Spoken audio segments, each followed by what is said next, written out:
તંત્ર ક્યારે જાગશે?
કચ્છ જિલ્લાના પાટનગર ભુજ શહેરની જો વાત કરવામાં આવે તો ભુજ શહેરમાં પ્રાથમિક સુવિધાઓનો અભાવ છે. તેના કારણે શહેરના નાગરિકો તેમજ બહારથી આવતા પ્રવાસીઓને ભારે મુશ્કેલીનો સામનો કરવો પડતો હોય છે.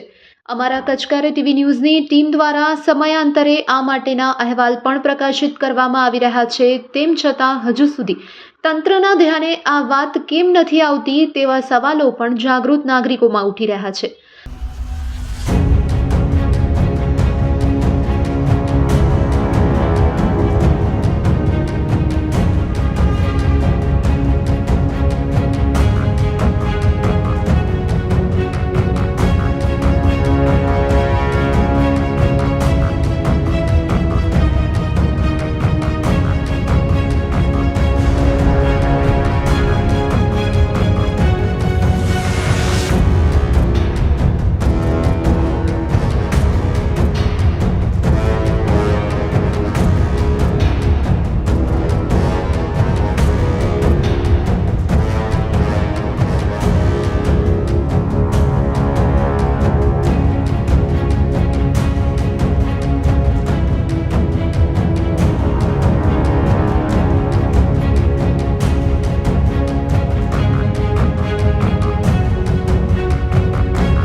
આજરોજ અમારા કચ્છકારે ટીવી ન્યૂઝની ટીમ દ્વારા શહેરના દાદુપીર રોડ વિસ્તારની મુલાકાત લેવામાં આવી હતી. આ અગાઉ પણ અનેક વખત અમારી ટીમ દ્વારા આ વિસ્તારની મુલાકાત લેવાઈ છે અને આ વિસ્તારમાં ગટરના ગંદા પાણીથી હવે તળાવ ભરાઈ ગયું છે. આ માટેના અહેવાલ પણ અનેક વખત પ્રસિદ્ધ થયા છે. તંત્ર દ્વારા શા માટે કોઈ કામગીરી કરવામાં નથી આવતી તે એક તપાસનો વિષય બન્યો છે.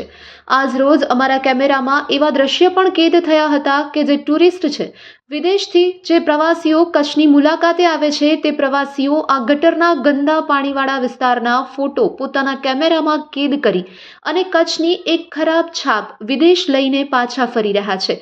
શું આ યોગ્ય છે ખરું? શા માટે નગરપાલિકા તંત્ર દ્વારા આ માટે કોઈ કામગીરી કરવામાં નથી આવતી? આ વિસ્તારના રહેવાસીઓ ભારે મુશ્કેલીનો સામનો કરી રહ્યા છે. તેમના દ્વારા પણ ભુજ નગરપાલિકામાં અનેક વખત લેખિત તેમજ મૌખિક રજૂઆતો કરવામાં આવી છે. તેમ છતાં નગરપાલિકા તંત્ર હજુ જાણે ઊંઘમાં જ સૂતું છે તેવો તાલ સર્જાઈ રહ્યો છે. ખાસ કરીને ટીમ અત્યારે દાદુપીર રોડ ઉપર ખાસ કરીને લોકોની ફરિયાદ એ હતી કે કેટલા સમયથી કે કેટલા વર્ષોથી આ જ પરિસ્થિતિ ગટરની છે, અહીંયા દૂર થતી નથી. એક બાજુ સામે અધ્યાત્મ રેલવે સ્ટેશન બને છે, વિકાસ થઈ રહ્યો છે. બીજી બાજુ ગટર નગરી બની ગઈ છે દાદુપીર રોડ. છોકરાઓ સ્કૂલ જતા હોય છે, એવા પણ દાખલા જ પડી ગયા છે. બીજી બાજુ જેટલા ટુરિસ્ટ નીકળે છે ને એ બધા મેક્સિમમ આ રૂટથી જતા હોય છે. આ ગટર નગરીમાંથી નીકળે છે ત્યારે શું જોવે છે કે ભુજ આવું છે, ભુજ એક ગટર નગરી છે. ભુજની છબી બતાવવામાં આવે છે કે ભુજ વિકાસ તો થયો જ છે. વિકાસની સાથે સાથે આ ગટર કેટલી જગ્યાએ ગટર નગરી બની ગઈ છે એના સંપૂર્ણ જવાબદાર ભુજ નગરપાલિકાના પ્રમુખ એમની ટીમ છે. ભુજ નગરપાલિકાની કામગીરી તમે આ ગટર જોઈને સમજી શકો છો. થોડા સમય પહેલા ઇંગ્લેન્ડથી આવેલા ટુરિસ્ટ ફોરેનર્સ અહીંયા વિડીયો ઉતારતા હતા, ફોટા પાડતા હતા. આ બધું બારે બતાવશે. ઇન્ટરનેશનલ લોકો જે આવે છે આ બધા ફોટા પાડીએ ત્યાં બતાવે છે કે કચ્છ ને ભુજ આવું છે. જે બતાવવામાં આવે છે ને ટીવીમાં એવું નથી. હકીકત તમે જોઈ રહ્યો છો. આ ગ્રાઉન્ડ રિપોર્ટ છે, ખાલી વખાણ નથી. અને આ જોઈ રહ્યો છો બેન દીકરીઓ આ ગટરમાંથી. આપણો વિકાસ ન કહેવાય, વિનાશ કર સેવકો. આ બધું દેખાતા નથી એવું લોકોને કેવું છે. ખાસ કરીને જે નગરપતિ છે એ પણ અહીંયા આવતા નથી. આ 10 વર્ષથી આ જ પરિસ્થિતિ આ વિસ્તારની છે. અને માત્ર ને માત્ર ભુજ નગરપાલિકાના પ્રમુખ મોટી મોટી વાતો કરે છે પણ કામગીરીમાં નિષ્ફળ ગયા છે એવું લોકો કહી રહ્યા છે. અને ખાસ તો એ વાત છે કે જો ભીડ વિસ્તારથી રેલવે સ્ટેશન જવું હોય તો આ માર્ગનો જ ઉપયોગ કરવો પડતો હોય છે. અને અહીં જ રેલવે સ્ટેશનનું રિનોવેશન કામ પણ ચાલી રહ્યું છે. કોઈ પણ પ્રવાસીઓને અવરજવર કરવી હોય તો આ ગટરના ગંદા પાણીમાંથી તેઓને જવું પડતું હોય છે. જ્યારે કોઈ પણ પ્રવાસી બહારથી ટ્રેન મારફતે ભુજ આવે છે તો પહેલા આ રસ્તો તેમનું ગટરના ગંદા પાણીથી સ્વાગત કરે છે અને આવતાની સાથે જ પ્રવાસીઓ ભુજની તેમજ કચ્છની ખરાબ છાપ પોતાના મનમાં લઈને પોતાના વતન પરત ફરતા હોય છે. ખરેખર આ કેટલે અંશે યોગ્ય કહેવાય? આ વિશે વધુ માહિતી આપી રહ્યા છે અમારા રિપોર્ટર તેમજ એક સામાજિક કાર્યકર. આવો સાંભળીએ તેમના શબ્દોમાં. અત્યારે આપણી સાથે સામાજિક કાર્યકર મોહમ્મદભાઈ લાખા છે. અને ખાસ કરીને આ રોડ તો આખું ભુજ કચ્છ જાણે છે. ગટર નગરી છે. ભીડથી કરી અને રેલવે સ્ટેશન જવું હોય, એક બાજુ રેલવે સ્ટેશન અદ્યતન બને છે ને ત્યાં જવા માટે ગટરમાંથી નીકળવું પડે. ગટર નગરીમાં તમે જોઈ રહ્યા છો. 2-3 દી પહેલા જ ફોરેનથી એક ટુરિસ્ટ આવ્યા હતા, ફોરેનર્સ. અહીંયા લોકો પૂછ્યું હતું કઈ કન્ટ્રીમાંથી આવો છો? ઇંગ્લેન્ડ. અને ફોટોગ્રાફી કરતા હતા, વિડીયો ઉતારતા હતા. કેટલી હતી યોગ્ય માઉદભાઈ? બહારની જે ટુરિસ્ટ આવે છે, ખાસ કરીને આપણા ઉપર અંગ્રેજોએ રાજ કર્યું કેટલા વર્ષો, ત્યારે ઈ જ અંગ્રેજો આવીને આ બધું ઉતારે છે. બિલકુલ શરમ આવે છે આ બાબતે બોલવા માટે પણ કે કચ્છનું જે તંત્ર છે એ એટલી હદે નિષ્ફળ ગયું છે કે ભુજ શહેરના કહેવાતા પ્રોગ્રેસ જે રસ્તાની કહેવાય છે કે હવે આ રોડ જે છે એ એકદમ જોરદાર બની જશે એવું છેલ્લા 1 વર્ષથી સાંભળી રહ્યા છીએ. અને રેલવે સ્ટેશન પાસેની સમસ્યા ઉદ્ભવી ત્યારે એવું હતું કે કદાચ અહીંયા આવનારા લોકોને એવું દેખાતું હશે કે ભાઈ આ રસ્તો ખરાબ છે, પરંતુ હવે જે ટુરિસ્ટોને બતાવવામાં આવ્યું કે કચ્છ નહીં દેખા તો કુછ નહીં દેખા, એટલે એવા ટુરિસ્ટો જે ભુજની અંદર આવ્યા અને એમણે 2 દિવસ પહેલા જે ઇંગ્લેન્ડના ટુરિસ્ટો અહીંયા આવ્યા અને એ લોકો જે આ વિસ્તારની અંદર પગપાળા ફરીને જોયું ત્યારે એમણે ફોટોગ્રાફી કરીને એમણે એ જોયું માત્ર અંદર સુધી ગયા એ લોકો, અને વિસ્તારની અંદર સુધી ગયા એટલે એમણે જોયું કે માત્ર સડક નહીં, બહારનો જ વિસ્તાર નહીં પરંતુ અંદરનો વિસ્તાર પણ એટલી હદે ખરાબ છે કે અમને જે બતાડવામાં આવ્યું જે કે ભાઈ કચ્છ નહીં દેખા તો કુછ નહીં દેખા ને ભુજ જાઓ તો તમે જુઓ, તો એમણે ભુજ આવીને આ જોયું ત્યારે આપણને એ બાબતનો અફસોસ થાય કે ખરેખર આવા લોકો જો અહીંયાથી આ પ્રકારની છબી લઈને જતા રહે તો એ લોકો શહેરમાં આગળ બીજા સ્થળો જોવા માટે જશે કે નહીં, અને એ નહીં જાય તો એનું નુકસાન પણ આપણને થશે, આ શહેરને આ દેશને થશે.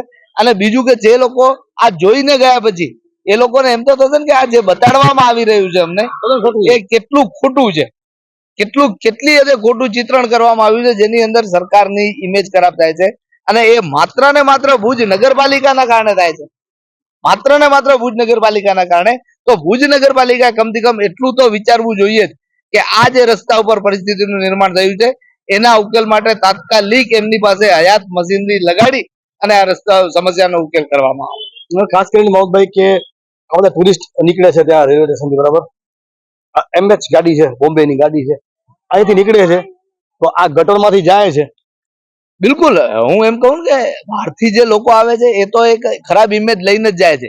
ભુજની અંદર ભુજમાં દરરોજ રેલવે સ્ટેશનથી પ્રવાસ કરનારા લોકો જે જાય છે ભુજમાંથી જાય છે એમને ખબર છે કે દાદુપીર રોડ ખરાબ છે, પરંતુ એમના ઘરે જે લોકો આવી રહ્યા છે બહારથી, ગુજરાતમાંથી કે ભારતમાંથી જે લોકો આવી રહ્યા છે એ લોકોને પણ એ લોકો કહેતા હશે કે રેલવે સ્ટેશન ના ઉતરજો, તમે આગલા કોઈ સ્ટેશન ઉતરી જજો, અથવા જે છે કે રેલવે સ્ટેશન ઉતરીને આ બાજુથી તમે નીકળજો, રેલવે ફાટક બાજુ, ગાંધીનગર ફાટક બાજુ. ખાસ કરીને તમને એવું નથી લાગતું કે નગરપાલિકામાં જે બોડી છે જે વિરોધ પક્ષીઓ એવું લાગે છે કામ તો થતા નથી?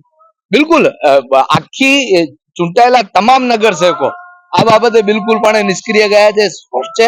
અને અત્યારે જે આ કામગીરી છે, આ છેલ્લા 1 વર્ષથી આ વિસ્તારની અંદર મુદ્દાસર લડાઈ લડી રહ્યો છું અને લોકોને ભેગા કરી રહ્યો છું, જાગૃત કરે. લોકો કહી રહ્યા છે કે થાય છે શું? સામાન્ય માણસને તમે પૂછો, એમને બોલાવજો ને તમે તો એ કહેશે કે ભાઈ થતું કઈ નથી, તો કહેવાની શું જરૂર છે? અને નગર સેવકો વોર્ડના અને બીજા લોકો જે છે કે જે લોકો દલાલી કરી રહ્યા છે અત્યારે, એવા દલાલ લોકો મારફત એવું કહેવામાં આવી રહ્યું છે કે મોહમ્મદભાઈ આ વસ્તુમાં દરરોજ કરે છે કંઈક ને કંઈક, એટલા માટે તમે લોકો સમસ્યામાં છો. એટલે નેગેટિવ મારી ઇમેજ ઉભી કરવાના પણ પ્રયત્નો કરવા ગેરમાર્ગે દોરવામાં બિલકુલ બિલકુલ ગેરમાર્ગે દોરવામાં આવી રહ્યા છે. આપણી સાથે મોહમ્મદભાઈ જે વાત કરી એ હકીકત સાચી વાત છે, કારણ કે ટુરિસ્ટ જેટલા નીકળે છે એ જ જોવે છે. કચ્છ નહીં દેખાતો, કુછ નહીં દેખાતો, ગટર ખાડા પાણા તૂટેલી ફૂટપાથીઓ આ જ જોવાનું છે. ફોરેનના ટુરિસ્ટ આવે છે, એના ફોટોગ્રાફીને વિડીયો લઈ જાય છે, ત્યાં બતાવશે તો આપણી ઇમેજ શું રહેશે? એક બાજુ આપણે નરેન્દ્રભાઈ મોદી જે વડાપ્રધાન છે, એમને કચ્છ માટે અબજો રૂપિયાની ગ્રાન્ટો મૂકી છે. વિકાસ કરવામાં કઈ બાકી નથી રાખ્યું, પણ વિનાશ કરવામાં ભુજ નગરપાલિકા કઈ બાકી નથી રાખ્યું. અને જેને જેને કામ આપવામાં આવે છે એ ભ્રષ્ટાચારી કોન્ટ્રાક્ટર હોય છે. ટકાવારીના કારણે કામ બરાબર થતા નથી. 50 વખત ગટરના કામ થાય ને એક ને એક કામ કેટલી વાર કરવાનું હોય, આવું લોકો કહી રહ્યા છે. ભુજ નગરપાલિકા પ્રમુખશ્રી હોય, અધિકારી હોય, કામગીરીમાં નિષ્ફળ ગયા છે, આવું લોકો કહી રહ્યા છે.